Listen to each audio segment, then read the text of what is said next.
تبارك الذي نزل الفرقان على عبده ليكون للعالمين نذيرا. السلام علیکم ورحمۃ اللہ وبرکاتہ. الحمد للہ نحمده ونستعینه ونستغفره ونؤمن به ونتوکل علیہ ونعوذ باللہ من شرور انفسنا ومن سیئات اعمالنا من يهده الله فلا مضل له ومن يضلله فلا هادي له ونشهد أن لا إله إلا الله وحده لا شريك له ونشهد أن سيدنا ونبينا وحبيبنا ومولانا محمدا عبده ورسوله. أما بعد فأعوذ بالله من الشيطان الرجيم. بسم الله الرحمن الرحيم. إن عدة الشهور عند الله 12 شهرا في كتاب الله يوم خلق السماوات والأرض منها 4 حرم ذلك الدين القيم فلا تظلموا فيهن أنفسكم وقاتلوا المشركين كافة كما يقاتلونكم كافة واعلموا أن الله مع المتقين. وقال النبي صلى الله عليه وسلم من تشبه بقوم فهو منه. وقال النبي صلى الله عليه وسلم من كذب علي متعمدا فليتبوأ مقعده من النار أو كما قال عليه الصلاة والسلام. اللهم صل على محمد وعلى آل محمد وبارك وسلم. عزیز ساتھیو، جیسا کہ گزشتہ جمعہ میں نے آپ حضرات کے سامنے رجب کے سلسلے میں کچھ ضروری باتیں پیش کیا تھا، جیسا کہ رجب کے احکامات ہیں اور رجب کے کیا فضائل ہیں اور رجب کی کیا اہمیت ہے، اس پر بات ہوئی تھی. اور میں نے گزشتہ جمعہ آپ حضرات کے سامنے یہ بھی کہا تھا کہ رجب کے اندر جو بدعتیں اور نئی نئی چیزیں جو آج ہمارے مسلمانوں کے اندر کی جا رہی ہیں، یہ سب چیزیں کیا قرآن حدیث کے اندر، قرآن مجید کے اندر اور حدیث مبارکہ کے اندر اللہ کے رسول صلی اللہ علیہ وسلم نے اس بات کی ہمیں تعلیم دیے ہیں، یا اہل سنت والجماعت اس بات کی اجازت دیتے ہیں کہ بھی یہ سب چیزیں کی جائیں گی؟ اور یہ سب چیزیں بدعتیں جو کچھ بھی ہیں یہ کہاں سے شروع ہوئی ہیں؟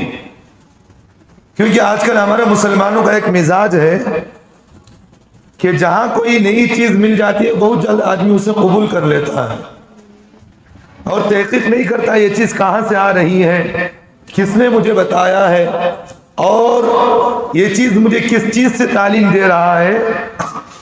اس چیز کا آدمی کوئی تحقیق نہیں کرتا. اس لیے اللہ تعالیٰ نے قرآن مجید کے اندر جو میں نے خطبے میں آیت پڑھی، اس میں اللہ تعالیٰ نے فرمایا کہ اپنے نفسوں پر ظلم نہ کرو. کہ مطلب کیا اس کا؟ کہ اپنے نفسوں پر ظلم نہ کرو، جیسا کہ اللہ تعالیٰ نے فرمایا کہ وَلَا تَظْلِمُوا فِيهِنَّ أَنفُسَكُمْ، کہ تم اپنے جان پر ظلم نہ کرو، اپنے جان پر جو ہے نئی نئی چیزیں ڈال کر اپنے اوپر جو ہے شریعت پر لاگو نہ کر لو. دیکھیں شریعت مطہرہ کے اندر ایک اصول، ایک ضابطہ ذہن میں رکھیں. جو چیز اللہ اس کے رسول ہمیں تعلیم دیے ہیں نا، اگر آدمی اس چیز پر عمل کر لے تو وہ آدمی دنیا میں بھی کامیاب، آخرت میں بھی کامیاب ہے۔ اور جو آدمی اللہ اس کے رسول سے ہٹ کر نئی نئی چیزیں جو آج ہمارے مسلمانوں کے اندر چل رہی ہیں، اگر کوئی آدمی ان چیزوں کو اپنی زندگی میں لا لے گا تو آدمی کا مزاج جو ہے خواہشات میں، نفسانی خواہشات میں ڈوب کر وہ اللہ اس کے رسول کے حکموں کو توڑنے والا بنے گا۔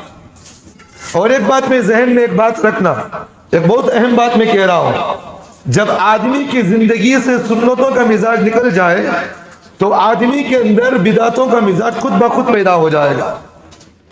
یعنی سنتوں کا مزاج کیا ہے؟ جیسے کہ اللہ کے رسول صلی اللہ علیہ وسلم نے ہمیں تعلیم دی ہے کہ بھئی سنت والا لباس پہنو، شریعت کی پابندی کرو، چہرے پر داڑھی چھوڑو، سود نہ کھاؤ، حرام نہ کھاؤ، لوگوں کے حقوق کو نہ مارو، بہنوں کے حقوق کو نہ مارو۔ یہ سب چیزیں تعلیم ہے کہ نہیں ہے؟ اور اللہ کے رسول صلی اللہ علیہ وسلم کی جو سنتیں ہیں، جیسے کہ سرکار دو عالم صلی اللہ علیہ وسلم نے فرمایا کہ گھر سے باہر نکلنے کا طریقہ کیا، گھر کے اندر داخل ہو تو کیا طریقے سے داخل ہو، تجارت کر رہے ہو تو اس کا سنت طریقہ کیا ہے، اور کسی سے معاملات کرے تو اس کا سنت طریقہ کیا ہے۔ اگر کوئی آدمی ان چیزوں کی پابندی کر لے تو اللہ کے رسول صلی اللہ علیہ وسلم کی سنتوں سے آدمی کامیاب ہو سکتا ہے۔ اللہ کے رسول کی سنتوں کو چھوڑ کر اگر کوئی آدمی نفسانی خواہش میں تو ڈوبے گا، وہ آدمی دنیا آخرت برباد کرے گا۔ اور وہ آدمی جو ہے نئی نئی چیزیں بدعتیں جو ہمارے مسلمانوں کے اندر چل رہی ہیں، یہ چیزیں ہمارے مسلمانوں کے اندر سنت کو چھوڑنے کی وجہ سے آئی ہیں۔ اگر ہم جو ہے سنتوں کی پابندیاں کر لیں تو کبھی ہمارا مسلمان جو ہے ان غلط چیزوں میں بدعتوں میں نہیں پڑے گا۔ جیسے کہ چھوٹی مثالیں، 2-3 مثالیں میں آپ حضرات کے سامنے بتاتا ہوں۔ شادی بیاہ کا مسلمانوں کا ہمارا ایک عمومی مزاج ہے کہ شادی کرنا ایک سنت طریقہ ہے، لیکن شادی بیاہ کے اندر جو بدعتیں جو ہمارے مسلمانوں کے اندر رائج ہے، اگر ان چیزوں کو ہم دور کر لیں تو ہماری شادیاں سنت طریقے سے ہو سکتی ہیں۔ جیسا کہ بدعت کیا ہے کہ ہلدی کرنا، یہ شریعت کے اندر کہیں نہیں لکھی ہے، یہ غیروں کا طریقہ آج ہمارے مسلمانوں نے لے رکھا ہے۔ بتاؤ سنت سے آدمی ہٹا تو غیروں کا طریقہ خود بخود اس کی زندگی کے اندر آیا نہیں آیا؟ یہ ہلدی کہاں سے آئی؟ یہ نئے نئے کپڑے پہننا، جلوہ کرنا، یہ ہلدی کرنا، اور شادی بیاہ کے اندر جو ہے ناچنا، یہ گانا، یہ شادی بیاہ کے اندر جو ہے لڑکا اور لڑکی کو دیکھا جاتا ہے کہ شادی کی پہلی رات جب لڑکی گھر کے اندر، دلہن گھر کے اندر آتی ہے تو ہمارے کچھ بیوقوف مسلمان ایسے ہیں کہ ان لڑکا اور لڑکی کو سجدہ کرواتے ہیں۔ گھروں کے اندر کرتے نہیں کرتے ہیں؟ جب لڑکی گھر کے اندر، دلہن گھر کے اندر آتی ہے تو ہمارے مسلمانوں کے اندر ایک مزاج یہ بھی ہے کہ لڑکی جب گھر کے اندر آتی ہے تو اسے سجدہ کروایا جاتا ہے۔ اور یہ بے وقوف آدمی جو نوشو بنا ہوا ہے، یہ اپنی بیوی کو بغل میں کھڑا کر نماز پڑھواتا ہے۔ حالانکہ شریعت مطہرہ کے اندر اصطلاح ہے کہ آدمی اگر عورت کی امامت کرنا چاہے تو اپنی بیوی کو پیچھے کھڑا کرے گا، لیکن حالت کی شریعت کے اندر اس طرح کوئی نماز نہیں ہے کہ شادی کے بعد رات سے پہلے کوئی نماز نہیں ہے۔ اگر شکرانے کی نماز اگر کوئی پڑھنا چاہے تو لڑکا جو ہے مسجد میں پڑھے، لڑکی گھر کے اندر پڑھے، کوئی اس میں روکنے ٹوکنے کی بات نہیں۔ لیکن جو یہ رواج ہمارے مسلمانوں کے اندر بنا ہوا ہے، کیا یہ شریعت کے اندر کہیں یہ چیزیں ثابت ہیں؟ دیکھیں، آدمی جب شریعت سے ہٹتا ہے تو خود بخود اس کے اندر بدعتیں کا وجود، آدمی کے اندر نئی نئی چیزوں کا مزاج پیدا ہوتا ہے۔ چوٹی کا رسم کرنا ہو رہا نہیں ہو رہا ہے، اور جو ہے انگوٹھی جو ہے وہ ایک طبق میں ڈال دیا جاتا ہے اور ہلدی کا پانی اس میں ڈال دیتے اور وہاں سے انگوٹھی چنی جاتی ہے۔ یہ بدعتیں ہیں نہیں ہمارے مسلمانوں کے اندر؟ سیرا باندھنا، بات سمجھ میں آ رہی؟ ہمارے بچپن کے اندر ایک بات کہی جاتی تھی، سیرا جو ہے وہ جنازے پر اڑایا جاتا تھا، لیکن آج سیرا جو ہے مرد کو بھی، نوشوں کو بھی پہنایا جا رہا ہے۔ جنازے اس میں اتنا فرق ہے، جنازہ مرا ہوا رہتا ہے مردہ، یہ زندہ مردہ ہوتا ہے۔ بات سمجھ میں آ رہی؟ یہ سب چیزیں نا شریعت کے اندر کہیں اللہ کو اس کے رسول نے ہمیں تعلیم دی ہے، نا اس کی شریعت میں اس کی اجازت ہے۔ اور ایک ہمارے مسلمانوں کے اندر ایک نئی بدعت ہمارے مسلمانوں کے اندر ایک شروع ہوئی ہے کہ شادی کا جب موقع آتا ہے، مالدار قسم کے لوگ جن کو اللہ نے مال دے رکھا ہے، کچھ اللہ نے ان کو جو ہے کچھ دولت دے رکھی ہے، شادی کے اندر ہمارے مسلمانوں کے اندر یہ دیکھا جاتا ہے نکاح مسجد میں کرو بولے تو انہیں مکہ مدینہ کو بلا لے کو جاتا ہو رہا نہیں ہو رہا ہے۔ کئی نکاح ہمارے مسلمانوں کے مکے اور مدینہ، ہندوستان کا مسلمان ہے بھئی ہندوستان میں رہتا ہے، بھئی اللہ کے رسول صلی اللہ علیہ وسلم نے ہمیں اس بات کی تعلیم دے رکھی ہے بھئی نکاح کو آسان کرو. سب سے بابرکت نکاح وہ ہے جس میں خرچہ کم ہو. اب ہمارے مسلمانوں کے اندر دیکھا جاتا ہے نکاح کا جب موقع آتا تو انہیں کیا کرتا ہے، یہاں سے بلا لے تو مدینہ میں بیٹھ کر نکاح کر رہا ہوں. کیا بھئی فضیلت کی بات ہے؟ ایک بدعت ہے نہیں ہے یہ سب چیزیں. کتنے غریب بچیاں جو ہیں، آج میں جو اس منبر رسول پر بیٹھ کر میں کہہ رہا ہوں، ہمارے بچیاں جو ہمارے مسلمان بچیاں آج غیروں کے ساتھ بھاگ کر اور مرتد ہو کر جو شادیاں کر رہی ہیں، یہ اسی لیے ہو رہا ہے کہ ہمارے مسلمانوں نے اپنی مال کو صحیح طریقے پر، ڈھنگ پر، صحیح نہج پر نہیں لگایا. شادیوں کے اندر جو ہے نئے نئے رسومات کرنے کی وجہ سے یہ غریب بچیاں جو خواہشات کو دیکھتے ہیں سوچتے ہیں کہ بھئی اگر میرا بھی شوہر مالدار ہوتا تو مجھے بھی مکہ و مدینے میں لے جا کر نکاح کرتا. یہ سب چیزیں اب وہ بچیاں کیا کرتی، ناک کا مسئلہ ہے، اب وہ بجائے یہاں بھرنے کے وہاں گھروں کے ساتھ بھاگ رہی ہے. ہو رہا نہیں ہو رہا ہے سب چیزیں. اس لیے میں اہل محلہ سے ہی کہتا ہوں، اگر کئی مسلمان یہ کہے کہ بھئی میری بیوی کا نکاح، میرا نکاح حضرت مکے میں کر رہوں بولے تو اسے بولو یہ گناہ ہے بھئی، بولو اسے. بات سمجھ میں آ رہی ہے؟ اسے بولو بھئی گناہ ہے یہ، کیونکہ سرکار دو عالم صلی اللہ علیہ وسلم نے ہمیں اس بات کی تعلیم دے رکھے ہیں نکاح کو آسان کرو. یہ نہیں کہا کہ بھئی نکاح کی فضیلت اگر جو ہے مکہ اور مدینے میں کرنے کی ہوتی تو بڑے بڑے اللہ والے بزرگان دین جو ہندوستان کے اندر رہتے تھے وہ بھی جا کر مدینہ میں نکاح کرتے، مکہ اور مدینہ میں کرتے. تو بہرحال بات کہیں سے کہیں چلی جا رہی. تو میں بتانا یہ چاہ رہا تھا کہ جب آدمی کی زندگی کے اندر سنت کا مزاج چھوٹتا ہے تو نئی نئی بدعتیں جو ہمارے مسلمانوں کے اندر آئی وہ بدعتوں کا مزاج ہمارے مسلمانوں کے اندر آئے گا. جیسا کہ رجب کا مہینہ چل رہا ہے، نئی نئی بدعتیں ہمارے مسلمانوں کے اندر چل رہی ہے. جیسا کہ رجب کا موقع کے اندر ایک بات ہمارے مسلمان کہتے ہیں کہ بھئی رجب کے مہینے میں جمعرات کو، جمعہ کو، ہفتہ کو، ہر نماز کو، عشاء کی نماز کے بعد کچھ مخصوص نمازیں پڑھی جاتی ہیں. کہتے بھئی یہ نماز اگر کوئی آدمی پڑھ لے ساری زندگی کی نمازیں اس کی معاف ہو جاتی ہیں. ایک بات ہے ہمارے مسلمانوں کے اندر چل رہی ہے، حالانکہ یہ بھی طریقہ کہیں نہیں ہے. رجب کے اندر کوئی مخصوص نماز نہیں ہے. اگر یہ اس نماز کی اگر کوئی فضیلت ہوتی تو حضرات صحابہ کو کیا ضرورت تھی بھئی رات رات کھڑ کو نماز پڑھنے کی؟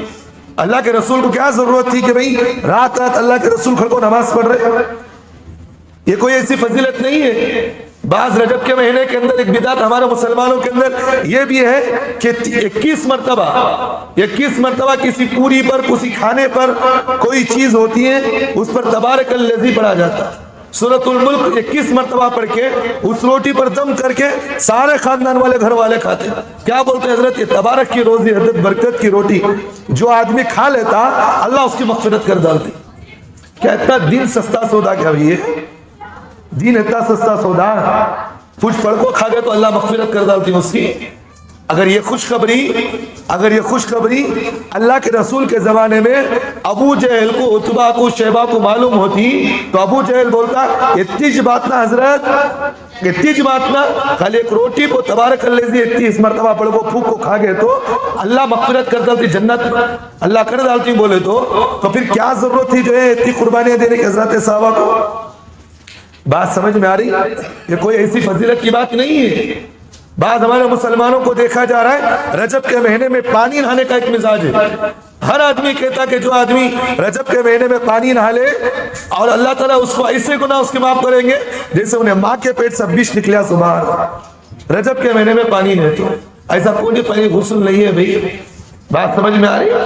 اللہ کے رسول صلی اللہ علیہ وسلم نے 2 تعلیم دی ہے. اگر کوئی آدمی سچی پکی توبہ کر لے تو اللہ کے رسول نے فرمایا اس کی توبہ سچی اگر ایسی ہو کہ اس کے بعد کوئی گناہ کرنے کا اس کو ارادہ بھی نہ ہو تو اللہ اس کے گناہوں کو ایسے معاف کرتے ہیں جیسے کہ وہ اپنی ماں کے پیٹ سے ابھی پیدا ہوا ہو.